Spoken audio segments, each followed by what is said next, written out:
Assalamu alaikum. So in this video, we'll solve together the worksheet of section 1.2. First exercise, fill in the blanks. So any triangle whose sides, so we have a triangle. So the sides satisfy a square plus b square equals c square is a right triangle. So C هو أطول ضلع. هذا بيثاغور. X square plus b square equals c square. Cosecant of theta, cosecant of theta is يساوي reciprocal مقلوب of which trigonometric function. Cosecant هي مقلوب الساين of sine theta. Reciprocal مقلوب. If A equals 6 and B equals 3 are two legs in right triangle. So نرسم right triangle.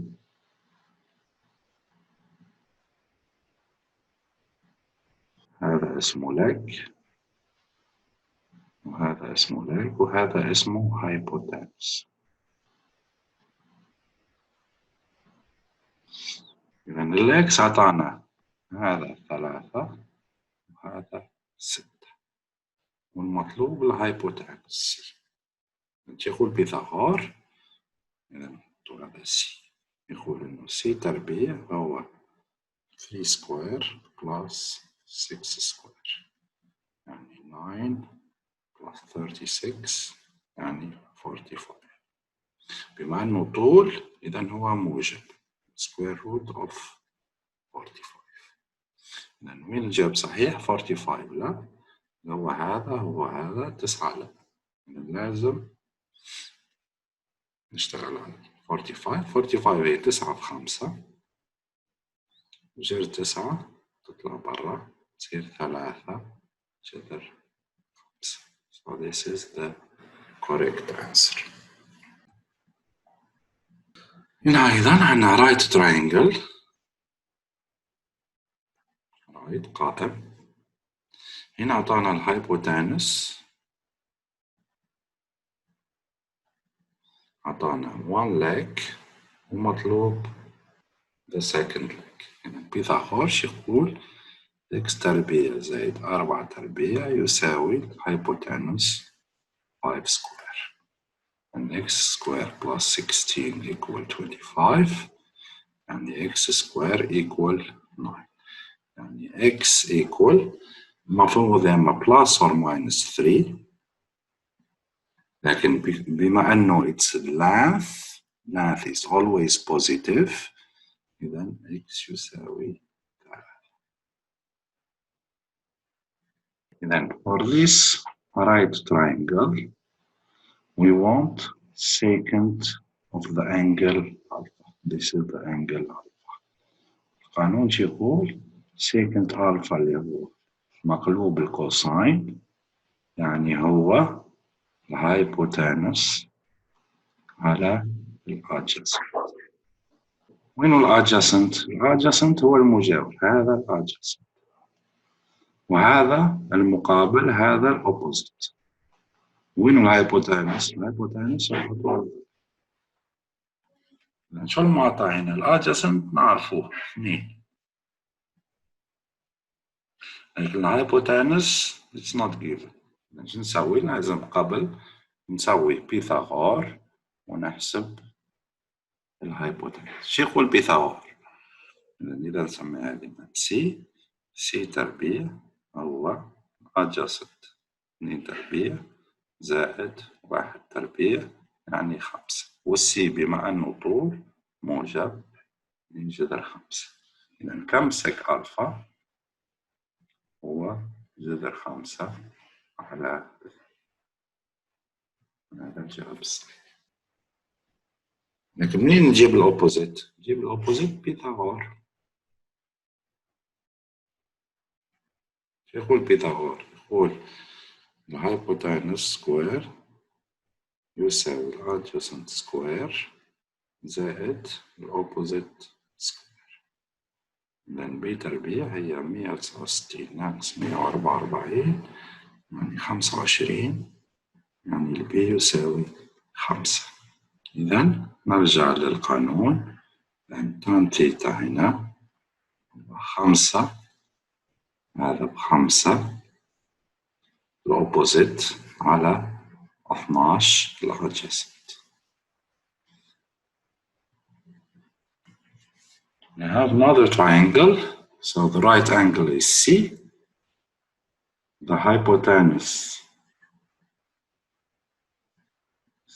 15, and we want cosine A plus 2 sine B. نحسب this quantity لازم نحسب أول cosine A. هذه الزاوية A، هذه الزاوية A. يقول القانون؟ يقول الكوساين هو الادجسنت على الهايبوتنس. وين الادجسنت للاي؟ هذه زاوية الاي. الادجسنت هو المجاور، اذا هذا هو الادجسنت، والهايبوتنس دائما نفسه ما يتغير. اذا كوساين اي هي 9 على 15. بالنسبة لبي ساين بي، ساين بي، شو قانون الساين؟ قانون الساين هو opposite على hypotenuse. وين الزاوية بي؟ هذه الزاوية بي. وين هو الأوبوزيت للبي؟ هو المقابل. إن هذا يصير الأوبوزيت، وهذا الهايبوتنس always fixed. إن قلنا الأوبوزيت والأدجسنت أنت والزاوية، إذا غيرت الزاوية راح يتغير الأدجسنت وراح يتغير الأوبوزيت. إذا كم الأوبوزيت هنا 9 وكمل الهايبوتنس 15. بما أننا نعرف حسبنا كوساين A وحسبنا ساين B، إذا قادرين أنه نحسب كوساين A زائد 2 ساين B يساوي الكوساين A حسبناه 9 على 15، والساين B 9 على 15. هذا ساين B وهذا الكوساين A. كم يعطينا هذا؟ نحسبها بالحاسبة. 27 على 15. we simplify، نقسم على 3، 9 على 5. السؤال الموالي use a calculator give an approximation of cosec. مشكلة في الحاسبة ما عندنا زر لكوسec. إذا شو عندنا في الحاسبة؟ عندنا ساين، عندنا كوساين، وعندنا نحسب كوسec لازم نمر بواحدة من الثلاثة، يا ساين يا كوساين يا تان. شو العلاقة بين الكوسec وهذه functions؟ نعرفوا الكوسec هو قلنا reciprocal of sine.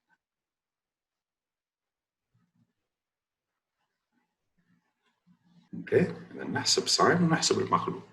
هذاري هنا be careful this angle is in radian. إذا لازم نتأكد في الحاسبة إنه نستعمل زوايا بالراديان، اللي هي في آلة الحاسبة لازم يكون عندك this letter R، ما عندك D. D ترمز للدقري، R ترمز للراديان. وبالنسبة للباي عندك زر اسمه باي تستخدم. تحسب هذه بالحاسبة تلقى النتيجة 1.035. Express the trigonometric function sec in terms of its cofunction. Cofunction معناها الكوفانكشن. إذا هنا عندنا زاوية sec pi over 2 ناقص x. الكوفانكشن of secant هي cosecant. Cosecant of what? Of pi over 2 minus زاوية.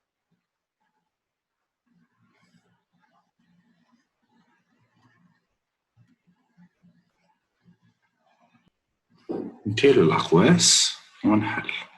إذا تعطينا كوسك، نشيل الأقواس، باي أوفر 2 ماينس باي أوفر 2 ماينس وماينس بلس إكس، يعني تعطيني كوسك إكس. إذا cofunction of secant هي cosecant. 90 ناقص الزاوية. نفس الشيء cofunction of what? of tan. كيف نحسب cofunction of tan؟ cofunction of tan هي cotan of what؟ هنا بالدجري، إذا هي 90 ناقص الزاوية هذه 25 ناقص، ونشيل الأقواس داخل الكوتان. 90 ناقص 25 ناقص في ناقص زائد ثيتا، يعني 90 ناقص 25 65 زائد ثيتا.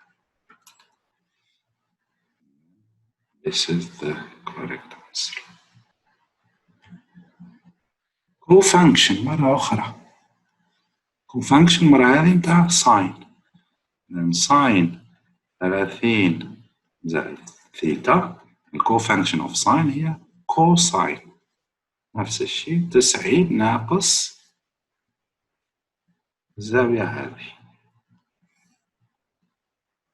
30 زائد ثيتا. يعني نشيل الأقواس، 90 ناقص 30 ناقص ثيتا، ناقص في زائد، 90 ناقص 30 ب60 ناقص ثيتا، والجواب الصحيح هو هذا الأمسكيو. Essay question. أعطانا right triangle، قلنا نستخدم بيثاغور. شو يقول بيثاغور؟ وين الهايبوتنس؟ هو هذا. إذا الهايبوتنس جذر 3x كل تربيع يساوي the two sides، هذا 5 سكوير زائد هذا سكوير روت of x plus 1 سكوير. هذا بيثاغور المثلث القائم. تشيل الجذر، نعمل سكوير، إذا 3x equal 25 plus x plus 1. معادلة الدرجة الأولى نحلها. we collect the x في side، الأعداد في side. 3x ناقص x يساوي 25 زائد 1 26، يعني 2x يساوي 26، يعني x يساوي 13. إذا هذا راح يكون جذر 13 في 3 39، وهذا جذر 13 زائد 1 جذر 14. These are the sides. Determine whether the triangle with the given side length is the right triangle. هنا عندنا هذا 3، هذا 5، هذا 6. السؤال هل هذه right angle or not؟ كيف نعرفها؟ لازم we check. لازم أطول ضلع اللي هو السي، لازم 6 تربيع هل يساوي 3 تربيع زائد 5 تربيع. هل 36 هل يساوي 9 زائد 25؟ يعني هل 36 هل يساوي 34؟ الجواب no. No. Impossible. إذن is it a right triangle? No, it is not a right triangle.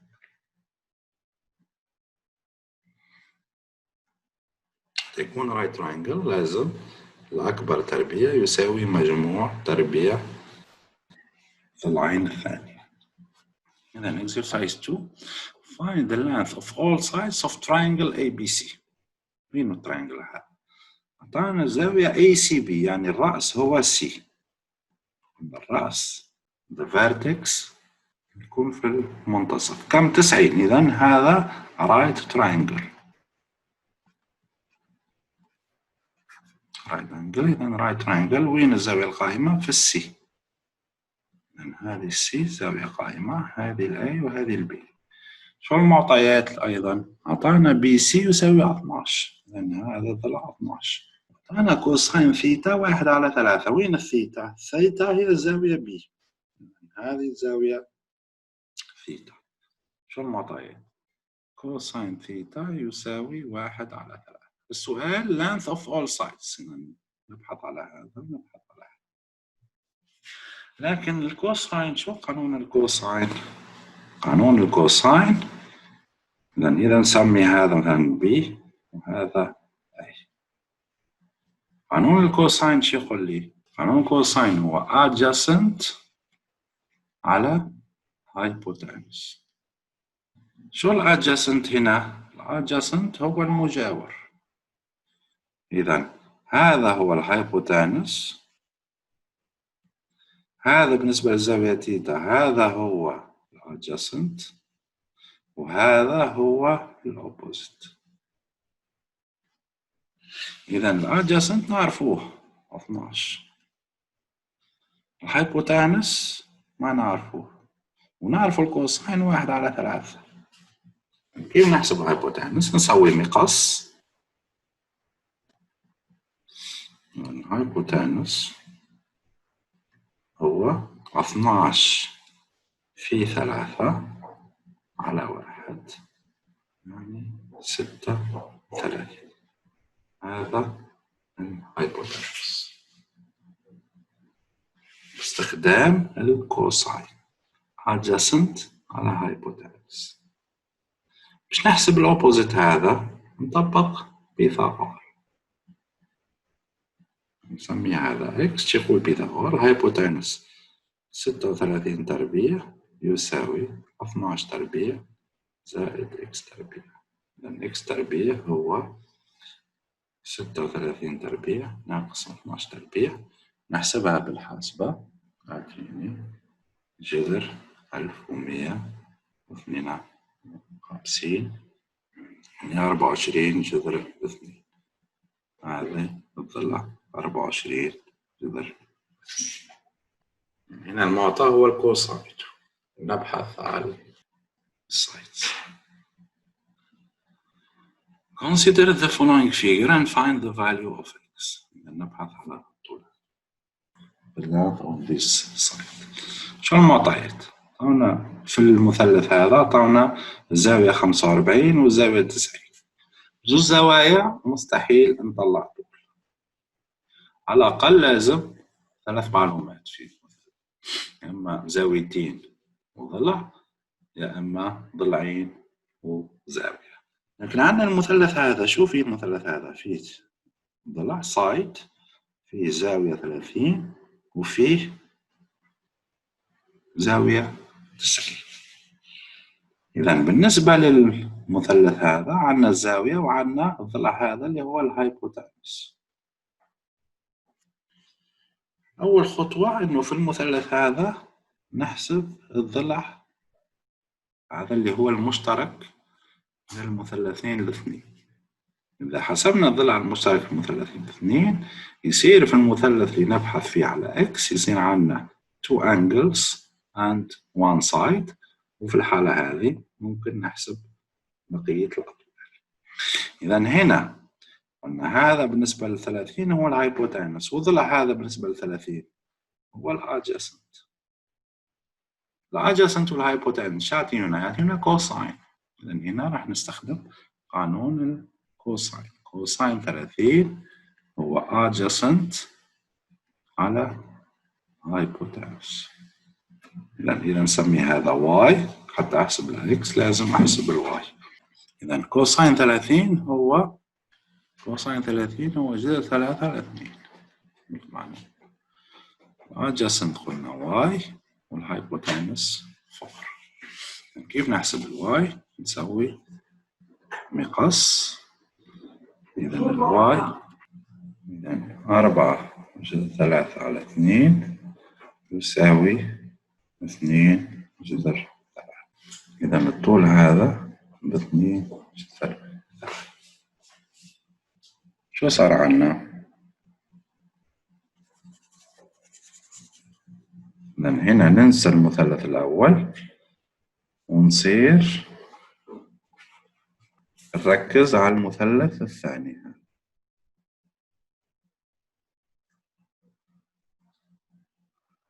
إذن في المثلث الثاني قلنا هذا الطول معروف 2/3، الزاوية هذه معروفة والزاوية هذه قائمة ونبحث عن العكس. بالنسبة للزاوية 45 هذه هي opposite، هذا هو hypotenuse. opposite و hypotenuse إذا نستخدم الساين. ساين 45 يساوي opposite على hypotenuse. ساين 45 هي جذر 2 على 2. الأوبوزيت هو 2/3. الهايبوتنس هو المجهول إكس. كيف نحسب الإكس؟ نستخدم المقص، هذا في هذا على هذا يعطينا إكس. إذا 2/3 في 2 على جذر 2 يساوي 4/3 على جذر 2. ننطق المقام نضرب في جذر 2 فوق وتحت يعطيني 4/6 على 2. لأن النتيجة النهائية هي 2/6. إكس هو 2/6. إذا بدأنا في الأول بالمثلث الأزرق، حسبنا به طلع هذا المشترك، وبعدين انتقلنا للمثلث